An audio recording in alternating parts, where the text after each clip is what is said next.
Hey there, it's Mackenzie, your host of Winning.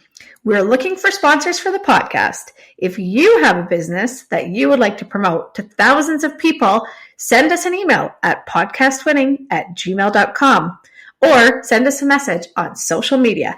I cannot wait to hear from you. Now on to the show.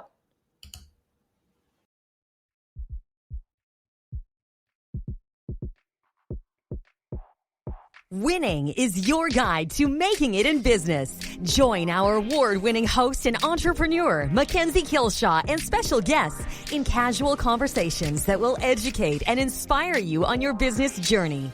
Winning will help you learn the hard lessons the easy way with guidance from celebrated entrepreneurs and business leaders. It's fun. It's informative. It's winning.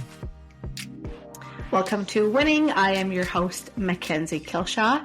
And we are doing an episode, I guess, correct my English there, on customer service excellence. And today's guest is going to be myself, as well as the wonderful Barry Firby, my dad, who's going to ask me the questions. Hi, Dad. Hi, Mac. How are you? I'm fantastic. So, truth be told, my dad's actually at my house, sitting in my living room while I sit in my office recording this. So we're kind of laughing because we're like, all right, see you online in 30 seconds. Would that be called an in-house guest then? I guess. Yeah, literally, you're actually in-house. So today we're going to talk all about customer service excellence, which we've touched on in like almost every episode we've had, but we've never had a really in-depth conversation. And I want to just really get into customer service and the importance and how it's so essential to your success. And so I'm just going to throw Dad over to host this episode. I do have a lot of experience in customer service and I've got a great background. So we'll get right into it. But I just have to tell you, if your customer service is not good, you're not going to be around for very long. So listen up, tune in, whether you're starting a business or you have a business. These are all really important things for you to take home. So, Dad, take her away. All right. Well, you know what I'm going to do is I'm going to lead off with the saying that you've heard me say so many times before, and that is that you only have one chance to make a first impression, and that may be the key to the start of a wonderful opportunity to impress your customers. I'm so proud of my daughter Mackenzie. She's won so many customer service awards. In Saskatoon, Regina, and on the provincial scene as well for the whole province. So I'm extremely proud of her. She's learned how to do it to a T, and you folks can learn a tremendous amount from her. And so, well, that's all right. I'd have said that. I'd have said the same thing even if you weren't my daughter. That's true. It's just facts, folks. It's just facts. Anyways. Why don't you tell us what you truly believe makes an expert in customer service? Yeah, so I will start off. Thank you for talking about my awards because I don't like to toot my own horn, as they say, but I have won many customer service awards and been a finalist for many within cities and provincially as well. And so I think what makes you an expert is living, breathing, and excelling in customer service, which was my life for 9 years. And I still, honestly, I feel like customer service is not just for businesses. It's actually things that you can take into your everyday life too, right? And really, if you excel in making other people happy, and not that you're a people pleaser, just making them genuinely happy, you're going to get really far in life and in business. So I think these are great business tools, but even great for your personal life. So I won my first award for customer service right after my first year of business. And I went to that award ceremony saying, I'm never going to win. It's just so cool to be a finalist and be recognized in my first year of business. And I won. And I think, Dad, you were with me. I think I almost fell off my chair. I know I gave it a big hoo-ha. People still talk about that. It's been 10 years and people still talk about it. But I had nothing prepared. I did not have a speech prepared because I went there thinking there's no way after my first year of business that I could possibly win this award. But I think that it all goes back to me knowing and understanding how important and essential amazing customer service is. And from the day that I opened my business, to continuing on for my whole career, even still, I really put it first and foremost, and it's always in my mind. It's always there. And I think that's what made me successful, to win awards and to be an expert in the field. Because now I know what works. I know what gets you to that amazing space. Well, we know that it's primarily one of the most important things, for sure. I mean, would you rank it as the in the top one or two things in business success, or where would you put it?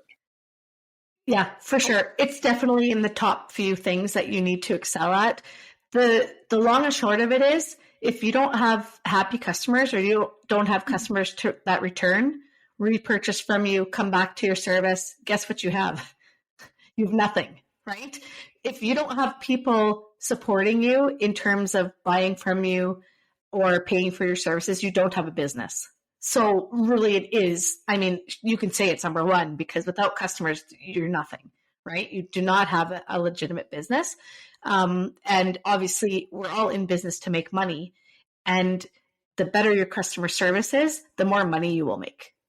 And I can tell you that's a direct correlation, because happy people spend money. They return, they tell their friends. And so you want to delight people so that they come back to you and that you build loyalty. So I'm going to talk a little bit more about delight and loyalty. And just a little thing that I keep in my head all the time: happy people return, and mad people or unhappy people post about their experience. So we're in a world of social media, everything's digital. What do you do when you have a bad experience somewhere? You tell all your friends about it and you give them a bad review, whether that's on Facebook or Google, whatever it is. Most people don't actually contact the business and say, hey, I had a bad experience at your business. They just tell everybody else about it. So you actually should welcome, if we're going to talk about bad experiences or unhappy customers, but you should actually, in a sense, welcome those people if they do say, hey, I had a bad experience, because you can learn from that. And I want to say one other point before I go more into this. And Dad, I know you want to say something. I can tell by your face, but you cannot please everyone. So don't try to be a people pleaser, because that is not good customer service. Just pleasing people, trying to just, I'll do anything to make everyone happy, that's not going to work for you. So we'll talk about that a little down the line. But remember that happy people come back and happy people tell their friends, and that's what you want.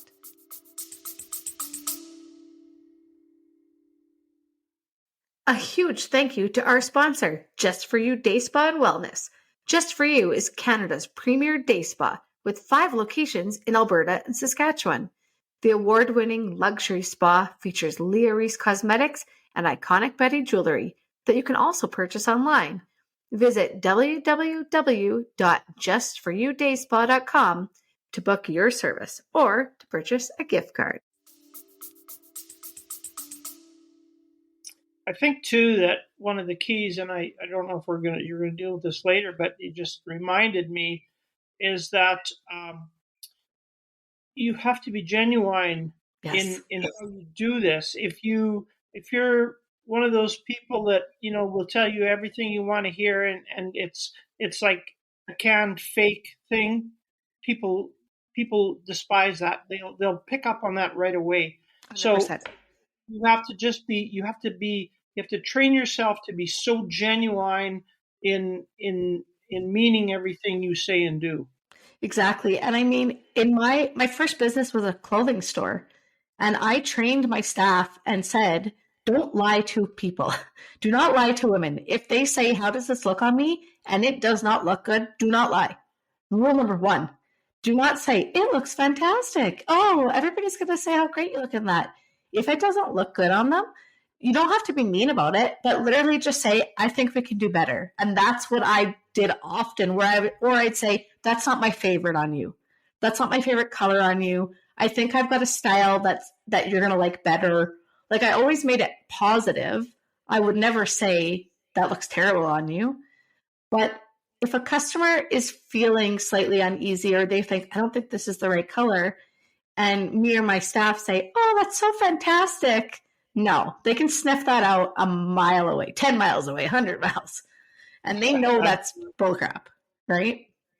Exactly. So tell us about how you're able to train your employees. Let's say you have 4 or 5 employees. That all of these people are somewhat different. I mean, we're all different. Every one of us is different, but sure. they have to put your vision and your customer service forward. How are you able to do that? Yeah. So the purpose of customer service is to delight your customers. So you want to have them leaving feeling so amazing about their experience that they can't wait to come back. They can't wait to tell their friends. How do you create an amazing experience for someone? That's training your employees. So your success starts on day one.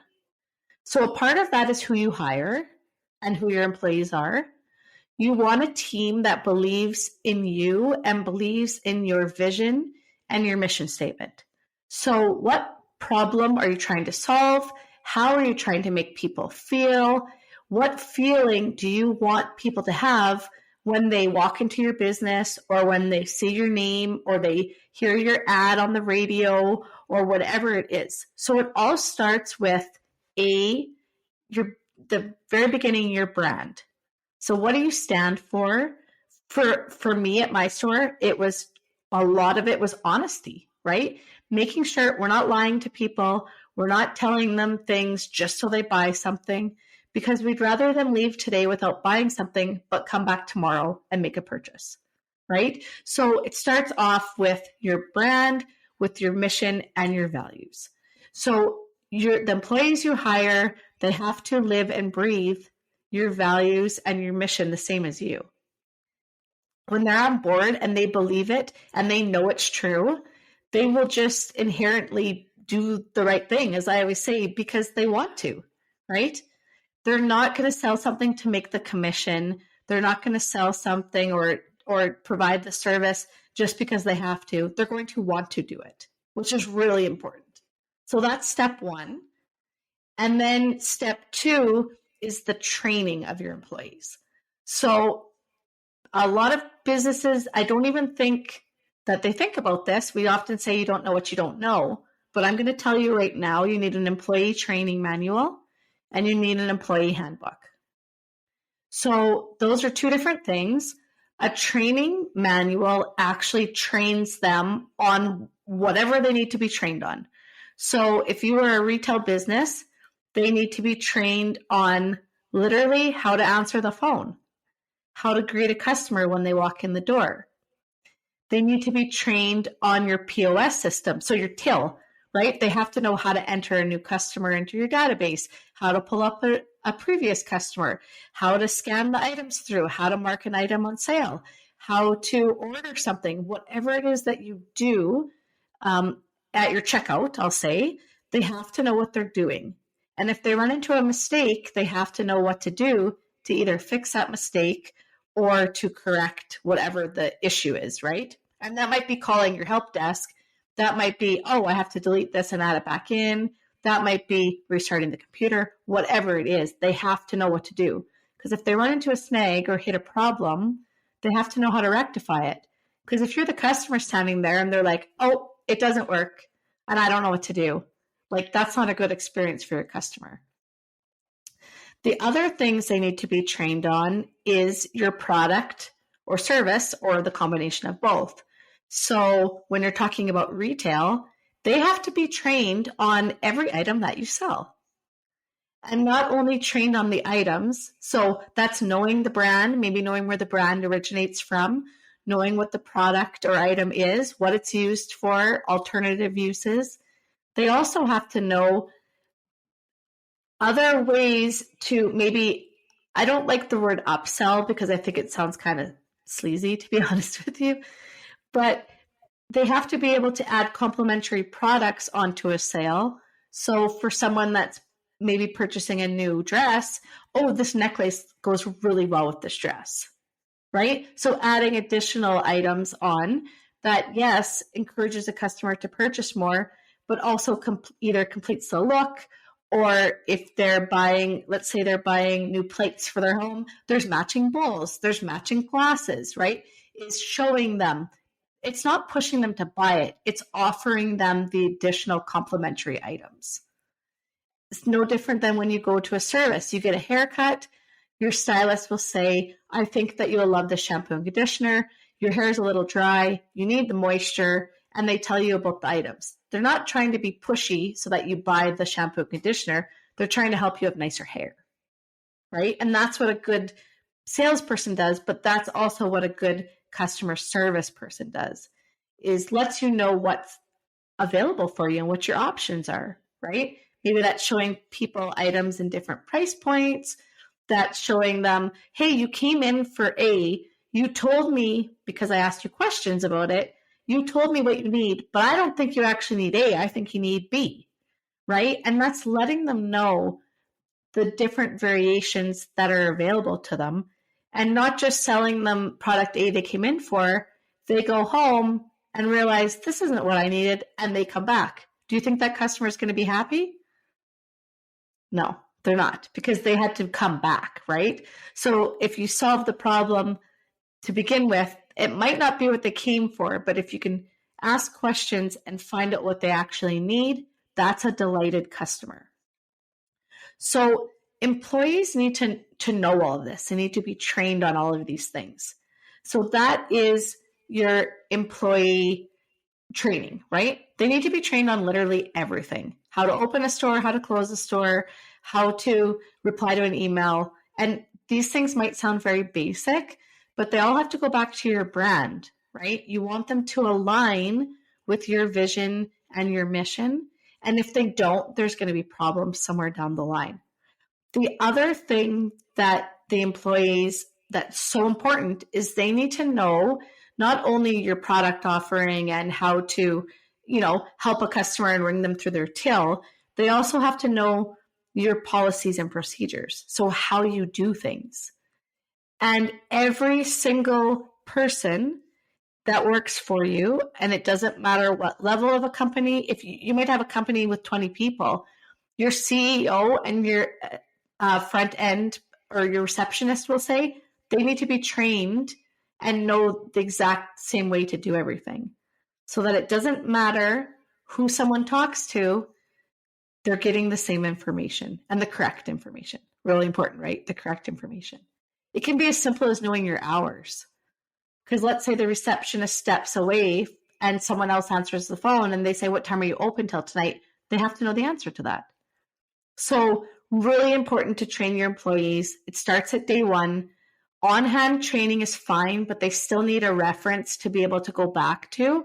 And I always left a manual and a handbook literally in the staff room.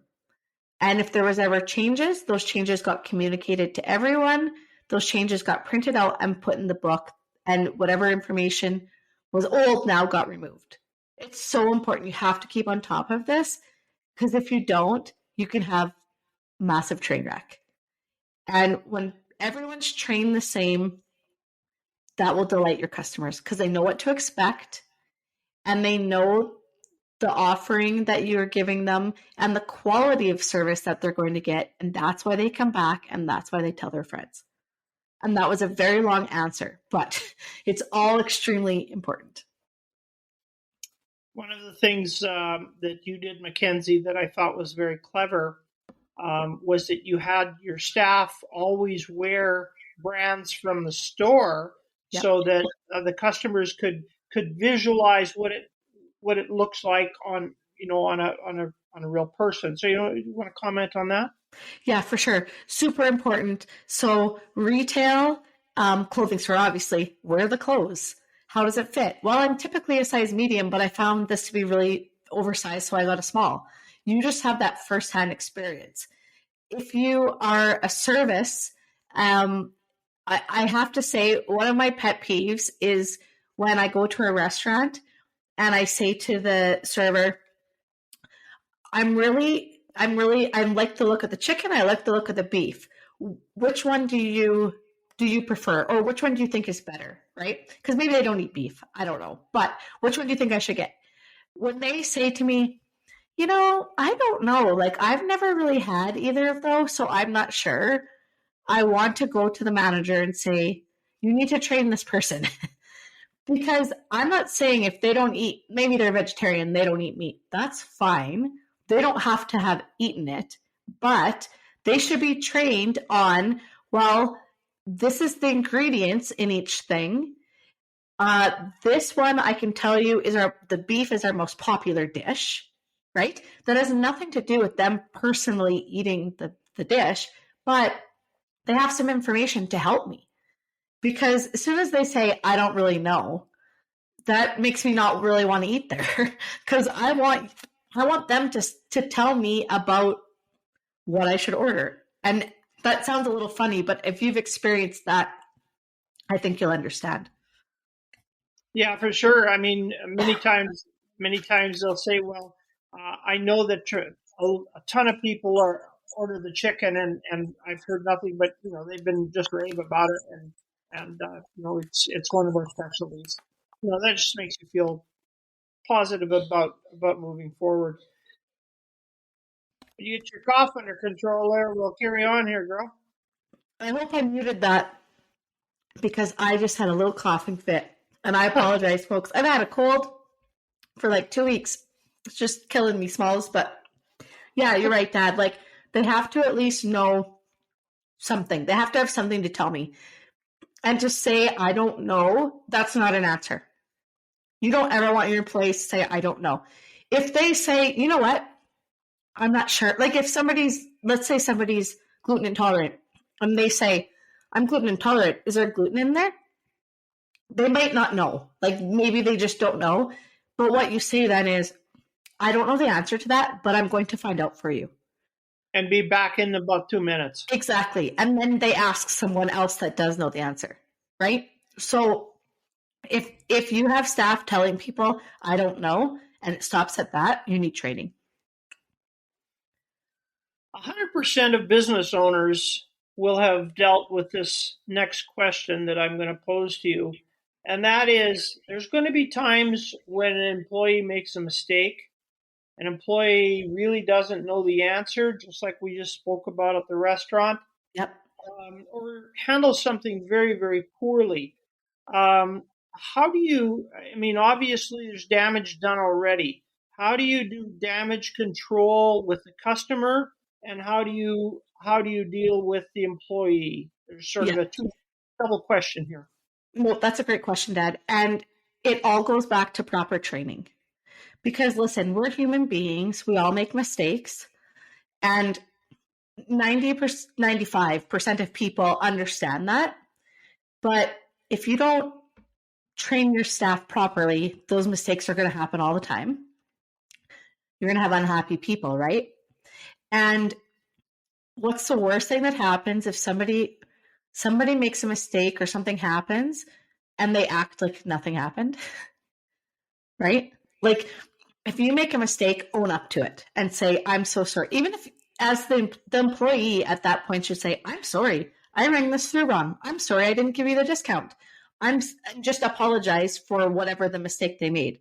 Now, sometimes they don't know they made a mistake and the customer leaves and calls back or comes back. And sometimes they're nastier than they need to be for what's happened, right? Like, I think in my 8 years of having a store, I only had about 3 or 4 people that were really mad, like steaming mad. And I knew that they were annoyed by the situation or they were upset by it, but they weren't actually that mad at me or that mad at my policy or whatever it was. There's something else happening, right? Maybe they got into a fight with their husband or that day or got fired from work. We don't know what's going on in other people's lives. So I think when you're talking about we'll start with the employee. When you start talking about the employee, start with proper training, because if they don't know what they're doing or they're unsure, they're going to make errors. And that's just number one. They have to be trained properly. If they make, even if they're trained and they make a mistake or they don't understand something, then it's up to you as the employer to figure out a way to help them to learn so they don't make the mistake again. You have to fix it, right? So maybe they didn't understand the first way that you showed them or talked to them. So you have to figure out another way so they can understand. And a lot of times what works is role play. So you say, okay, I'll be the customer. So I'll be the customer and let's just play out the situation just like it happened. And then that will help them because they feel like they're in it, right? But it's you. You're their boss. It's not threatening. They know you're not going to yell at them or you're not going to get upset. So role play really does help. And people hear role play and they're like, oh God, but it works.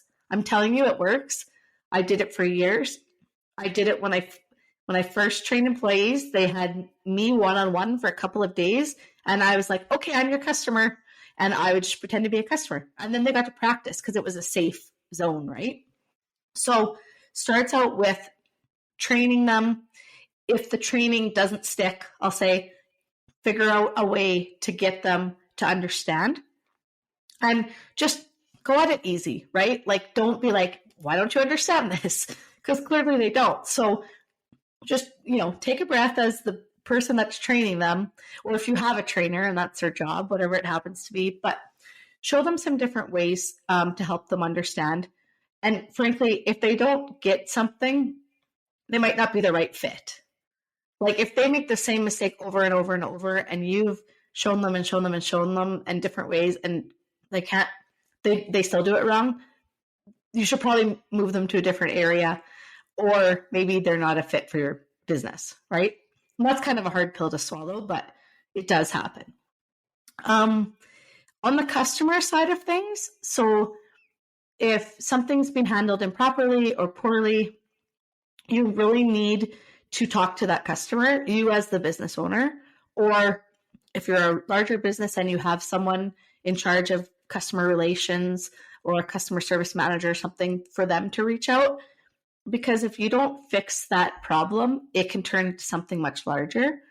Or, as we've all seen and heard, I called back and said, told them what happened, and they were like, oh, sorry, click.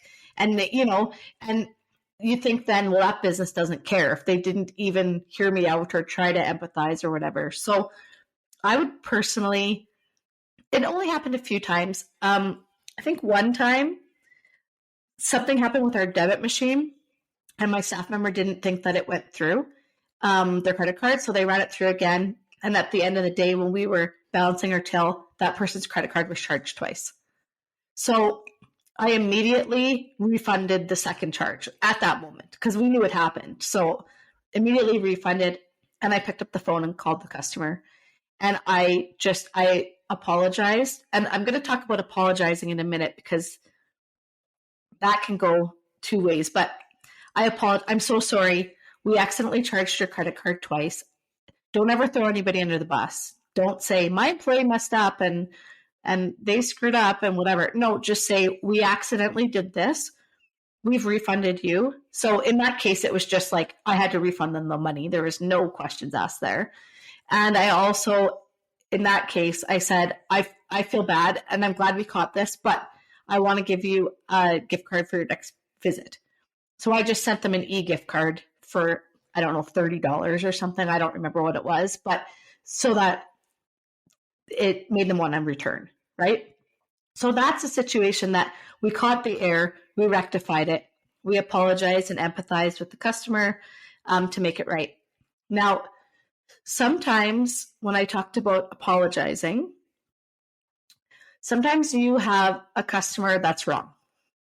And that old saying, the customer is always right, I have a major disagreement with that because the customer is not always right.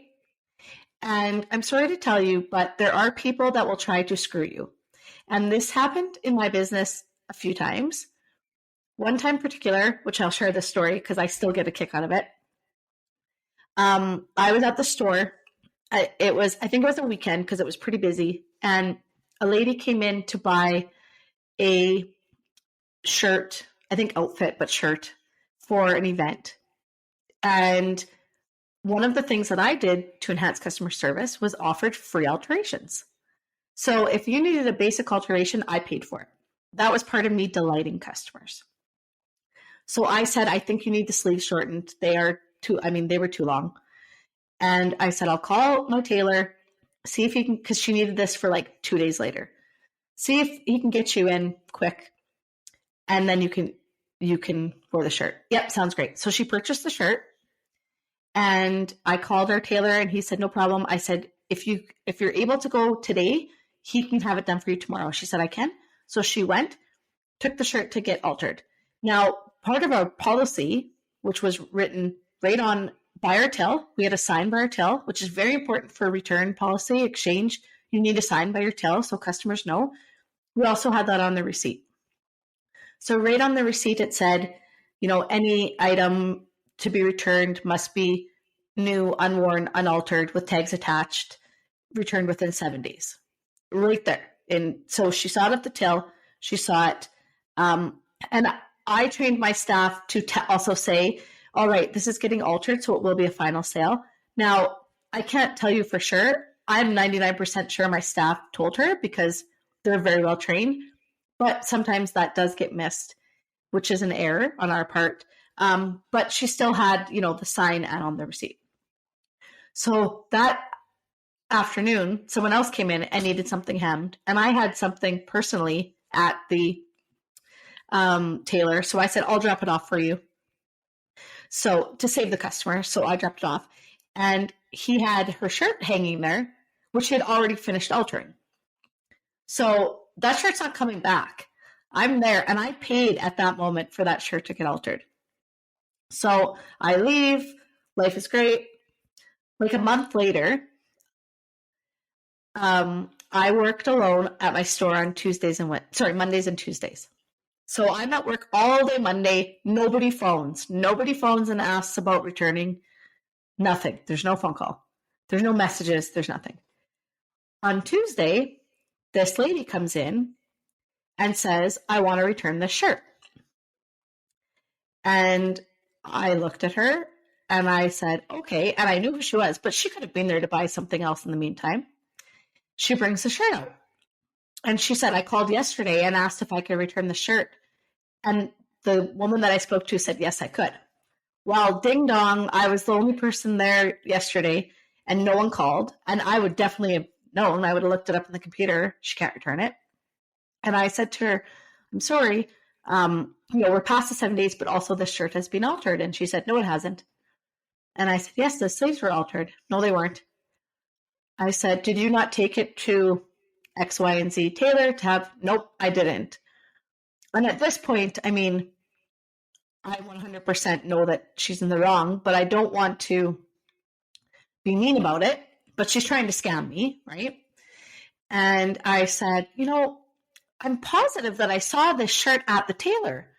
And I remember when you're in here. So I'm just going to call him and ask him, and see. And then, of course, she starts backtrack because she knows then she's going to be busted. He'll say, yes, you paid for it. I have the receipt that you paid for it. So in that sense, the customer's not right. And you cannot be taken advantage of as a business owner. And so, she no doubt wore it to the event. Oh, 100% she wore it. She probably wore it 20 times since then. It broke all of our rules. There was no tags. She didn't have the receipt. It was altered. It was a month later. Sorry, lady, this isn't happening. You might be able to do that at Costco, but you can't do that here. Which, of course, I don't tell her that. I think it, but I don't say it. But all I said to her was, I apologized, but I did not apologize for not returning the shirt. Because I wasn't sorry about that. I just said, I'm sorry that you don't agree with our policies, but I'm a small business and we have to have these policies in place because unfortunately, sometimes we get taken advantage of. And she ripped into me hard. And I just stood there and took it because I didn't care at that point. I wasn't going to give her money back. And let me tell you, I had a higher end store. I think the shirt was like $200. Like, it wasn't a $12 shirt. And when she was done, her literally cussing and swearing and telling me what a terrible business owner I was and I'll never stay open, I just said to her, I don't think we're the store for you. And I think she was kind of shocked that I didn't, rebut her or say, well, you're wrong and I'm right or something. Because listen, you're not going to win by arguing with someone like that. And when I said, I just don't think we're the store for you, and I don't think that I smiled, but I think I just kind of looked her in the face, and she picked her shirt up, shoved it back in the bag, and left. And I never saw her again. But I wasn't apologizing for something I wasn't sorry for. And that wasn't me being a jerk. That was me standing up for our policies and our procedures. And no one on our team, I didn't do anything wrong. Our team didn't do anything wrong. That lady was just not a great person. And you're going to get those sometimes. And I think a lot of industries, you get more of that. Service industry, like hospitality, restaurants, you get more of that, especially when people are drinking alcohol and different things. So you don't have to apologize for making a mistake if you didn't make a mistake.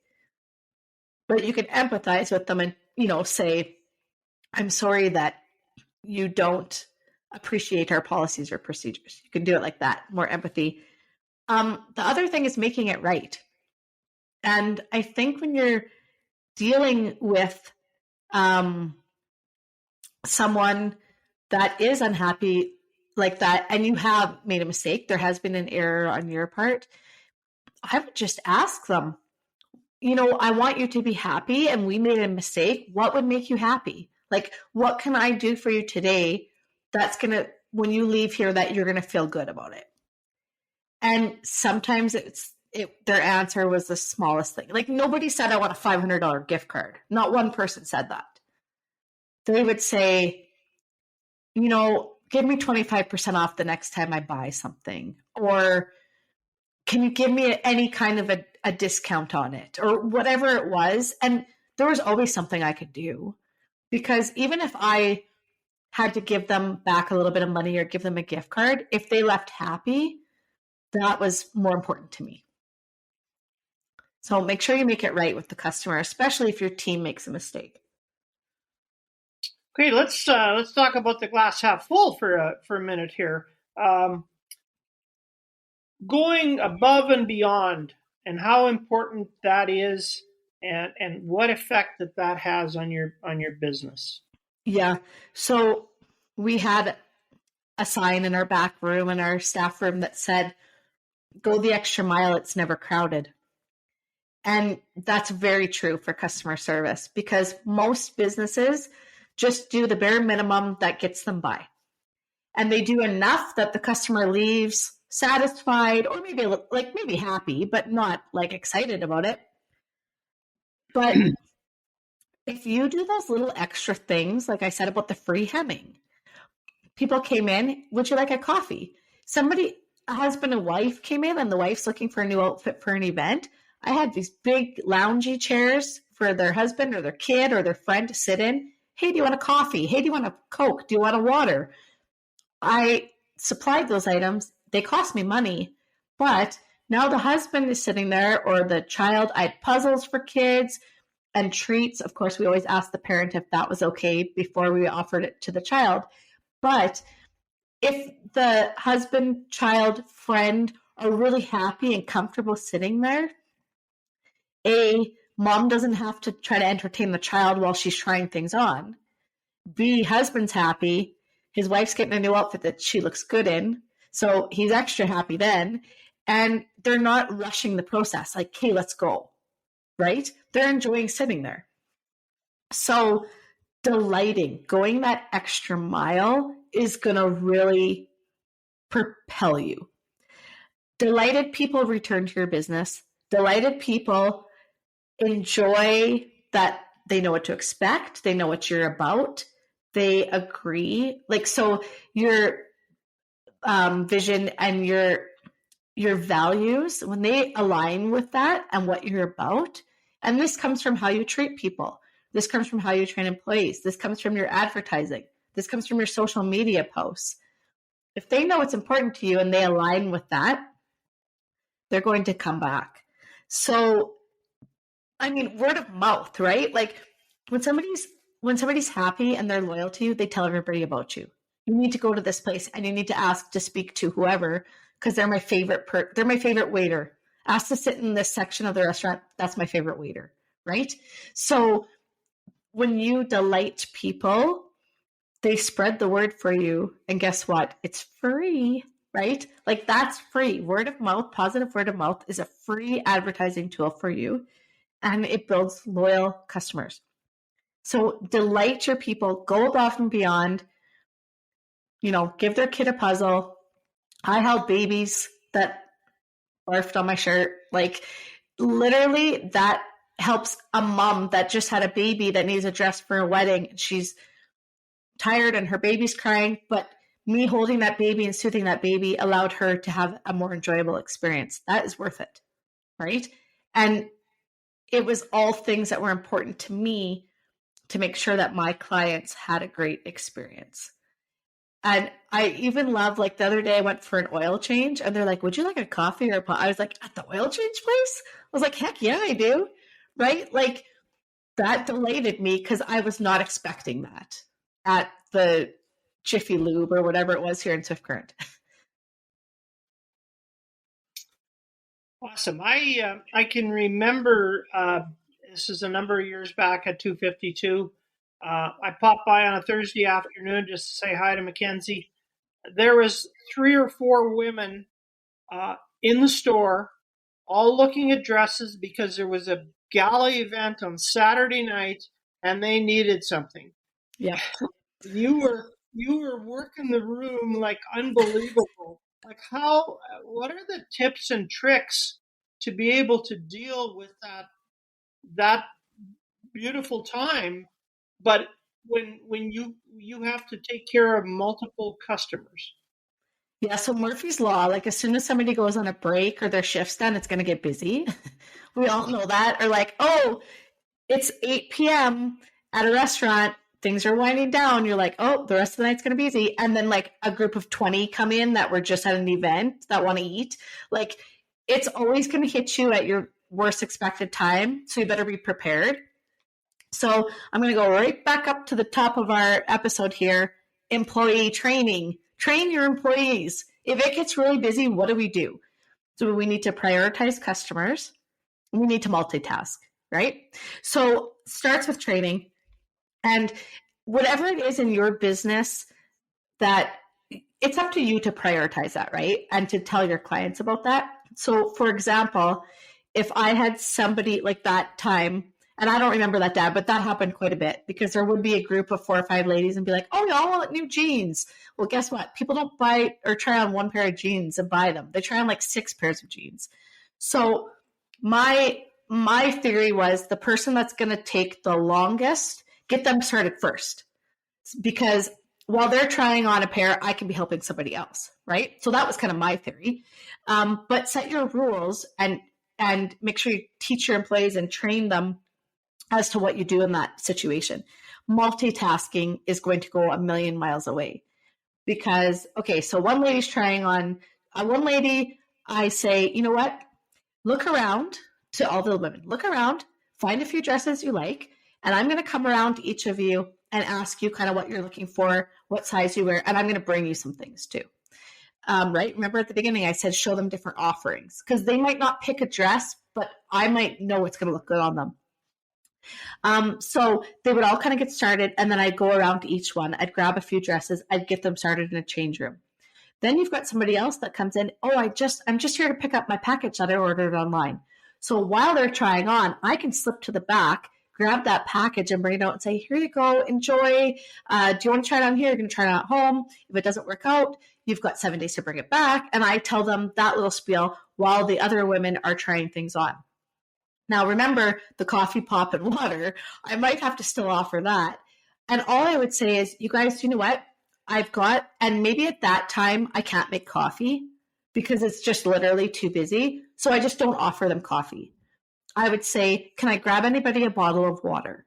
Because I'm still offering them, I'm still providing that delightful moment, but I'm not putting myself in a situation where I'm in the back making coffee and somebody else comes in and all of a sudden I'm really in deep, right?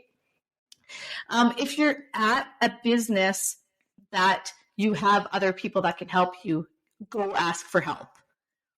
So how many times have you been in the grocery store and there's 2 tills open and there's 28 people in line and there's 3 other tills empty and no one at neither of those 2 people at the till call for help? Like, that's so frustrating as a customer. You're just standing there waiting, right? So ask for help. Like, if you need to just say, you know what, I'm going to go see if someone else can help us, you step back to the back and say, hey, can you come out and help me for a few minutes, or whatever it is. It doesn't matter what business you're in. There's usually someone that can give you a hand. And if they're not trained in that area, so for example, in my clothing store, maybe it was somebody that didn't know how to use the till yet or wasn't sure what to suggest for clothing because they were just training. I would say to them, can you please just clear out the items out of the change rooms that don't work for people? Because that way it still was a nice atmosphere for the women trying clothes on, but we're taking away the items they don't want. Literally toss them in the back for all I care at this moment. If we were really busy, we can clean that up afterwards. But just getting them off of the floor, out of the change room, so that the next person that comes in has a good experience, right? They don't go to try something on and there's 20 dresses hanging in a change room. So ask for help, make sure you prioritize, and have that all set out before it gets busy. It's really hard to create a new policy when you're knee deep into trying to help people, right? So have all of those things set out before and just do your best and apologize. If you're really busy, say, I'm so sorry. You got so busy all of a sudden. I'm going to do my best to help everybody. But like, if you need me, make sure, like, please come and ask me, and so that they know that you're trying and that you're doing your best. And that also goes a long way too. When you tell a person, I'm sorry that we're really busy, but I'll be here as soon as I can to help you. Okay, I've got one final question here, and it's really highly important, and it's about communication with your customer base, and in particular follow-up with your customers. I know you did a lot of things with regular communication.